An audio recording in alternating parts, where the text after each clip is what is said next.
Hello everybody, welcome back to the shed, welcome to another episode. Tonight is going to be a slightly random one of just doing a couple of small odd jobs. I'm going to be showing you how to remove the rear quarter glass on one of these starlets and go over a couple of bits on the differences from a standard starlet to the turbo version of it then as well, and another small couple of bits, so let's get into it.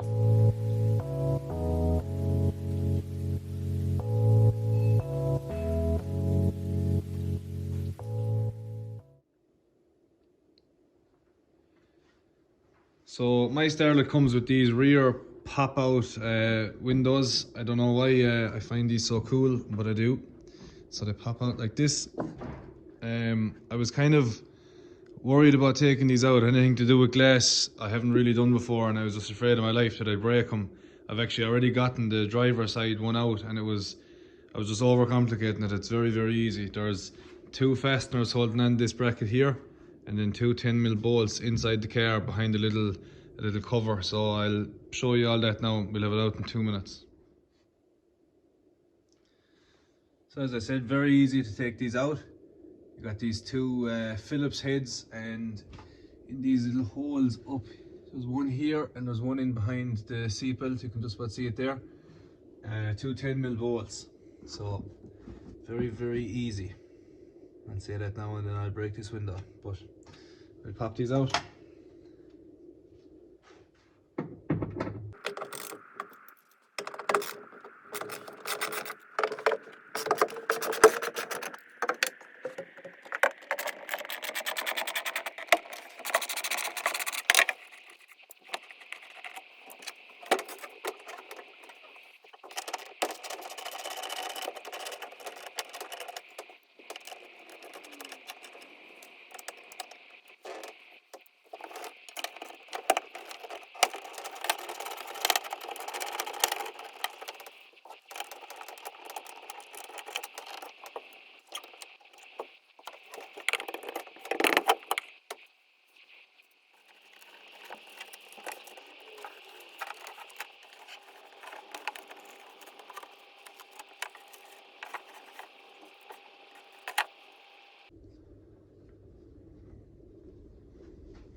So I've also just removed the little sealing strip, or the mouldings, or whatever you want to call it. And why I've even done any of this is because I'm going to be painting this rear half of the car. It's all gonna go black as well. So I'm thinking about taking out the headliner, but I'm not sure I want to do that tonight. Not sure if it's actually glued up into place. Doesn't really feel like it, but yeah.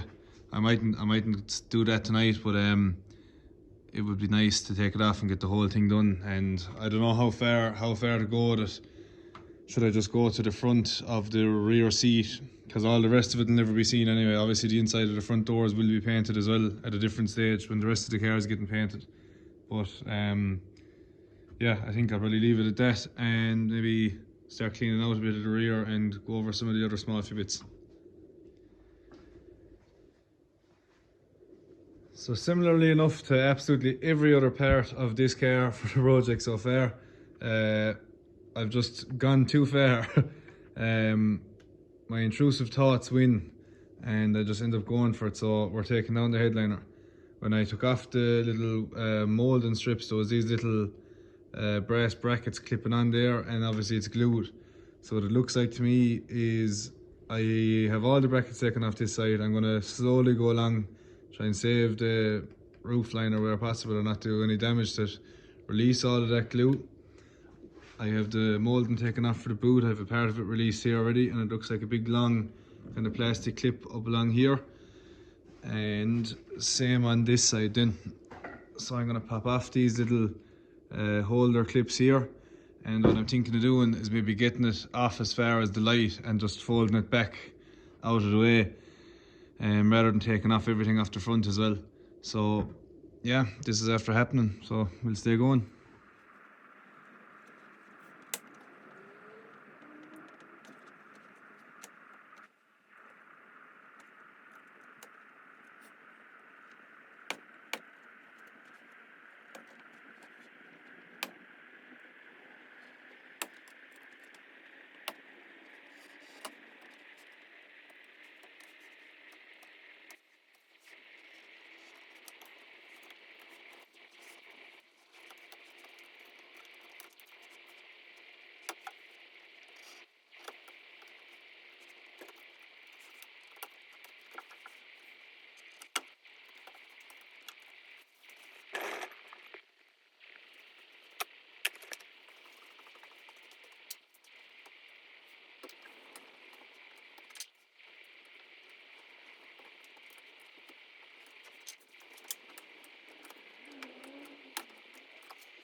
So here's the progress so far.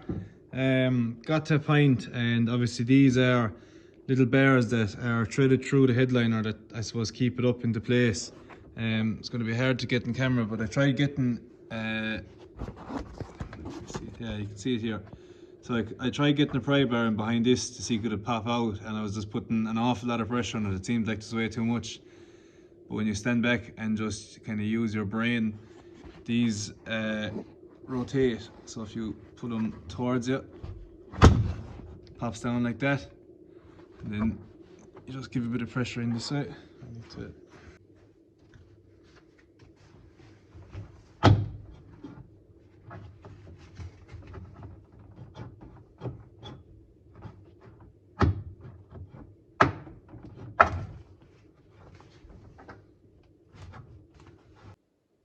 And that's it. That's it so far. I'm just going to pull out the little interior light there in the center and let it fall down that extra bit, and then we should be good then from there.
So that has happened. The whole, I didn't really think I'd go as far as this tonight, but so the whole back of the car is now stripped out. All the wire and looms for the rear lights are all taken out. The boot latch is taken out. The windows, seals, everything and all that is taken out. The roof liner is dropped as well. So next day I get here now, I'm going to start preparing all the surfaces here. Small bit of surface rust there, and while all that looks very rusty, it's actually just dirt. It's all kind of wet clay. I remember when I first got the car, it was a little bit dirty inside there, and we just gave it a quick rub, but it's only just, it'll all wash off. So yeah, made a fair bit of progress there that I wasn't really expecting. Obviously when I'm going painting, I'll drop out the coilovers and just put a bit of a cover and tape everything off, not to be getting them wrecked.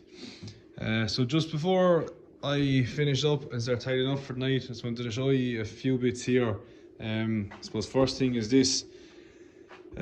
Got this last week or the week before, and actually kind of cool circumstance around it, I suppose, was the last video I put up of fitting the coilovers to the car. One of the subscribers, actually led from up the country, Philly, messaged me and said what was I doing with the standard suspension, because he was after it to put his own Glenza back to a fully standard car.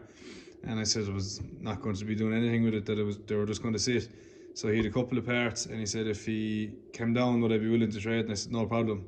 So I was looking for potentially doing on this valve cover these extra little breather pipes to go to a little catch can. So that just kind of saved me the effort. Obviously the colour scheme wouldn't be what I'd be after. It's probably going to go wrinkle black again, similar to what we already have on the engine there. And I'm going to be changing out these fittings for just black AN fittings. I don't really like the colour theme that's going on with these ones, but even still, fairly cool piece to have picked up. I also got, I believe it's Cusco, yeah, Cusco catch can. Not in the best of condition, but between the sandblaster and the vapor blaster we can clean that up. And obviously I'll be changing these out as well for all black fittings with black AN lines going over it. So that'll be kind of cool. I'm planning on actually removing the baffling underneath this. So what I want to try and do is drill out all of these rivets that are holding these in place, to get the whole thing properly sandblasted and then not have any fear of anything getting caught in behind it. So yeah, it's a fairly clean valve cover. The gaskets and everything look fairly good in it, but I'll get new gaskets for it as well, and I'll get new seals. So that'll probably be a video in itself, just doing that, because it's not something I've done before. What I'll be doing is when we drill these out, then we will tap them so that we can thread in the bolt with a bit of thread locker to keep it in place in it as well, so it can be removed on and off if we ever decide to change the colour of it again. So yeah, that's one thing that's kind of cool. And then the next thing, so obviously the Starlet came with the standard 2E engine, and I had just replaced the clutch on that engine before I took it out. In my head this was going to work, that this would be a fine clutch to go onto it and that it would all fit, and this is the flywheel that met with that. Now if I'm wrong you can tell me in the comments, but I believe if I actually put this flywheel onto the 4E engine this clutch would work. But what I actually have as well is it's not in great condition. I need to send that away to get turned. This is the clutch, this is the flywheel that came with the GT engine. So when I got all the parts, this came with it. And this is another clutch and flywheel from Toyota Corolla. So it was a Corolla engine that I picked up. So that's the engine sitting there that I just kind of harvested a lot of parts and bolts and stuff off, which there might be a plan for in the future for that fella. So I kind of thought that these would all kind of be, they'd all mix and match with each other, but I was wrong.